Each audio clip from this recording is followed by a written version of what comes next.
In today's video, I'm going to teach you how to generate leads through Facebook post marketing. 5 minutes. We're setting up a straightforward lead generation campaign inside Facebook Ads Manager, so your post can capture real prospects, not just likes. Before you start, make sure you're logged into your business ad account and that your payment method is set up, since Facebook won't publish without it.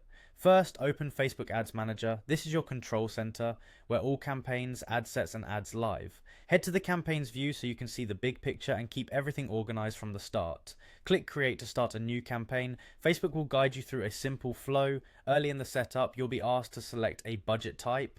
You can place your budget at the campaign level, which lets Facebook distribute spend across ad sets automatically, or at the ad set level if you want tighter control. If you're unsure, a campaign level budget is a good default because it finds the best performing audience faster. Next, pick your campaign objective and choose leads.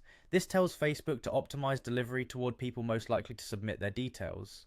Leads can come from options like instant forms, messenger, or calls, but selecting the leads objective sets the right foundation regardless of which you use later. Click Continue to open the settings panel. Give your campaign a clear, descriptive name so you can recognize it at a glance. A simple naming pattern that includes your offer and date makes reporting easier as you scale. Now set your budget. Choose a daily budget to spread spend evenly, or a lifetime budget if you're running during specific dates. Start conservatively, then increase once you see steady cost per lead. If you need predictability, stick with daily. If you want tighter pacing within a time window, lifetime can help. Click Next to move forward. On the next screens, you'll be able to refine targeting, placements, and creative, and you can use an existing post as your ad to keep everything consistent with your page content.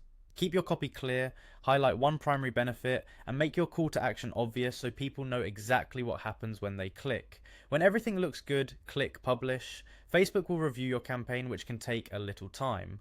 Once approved and running, keep an eye on key metrics like results, cost per result, and link clicks, and adjust your budget or creative based on performance. That's it, your Facebook post is now working to bring in leads while you focus on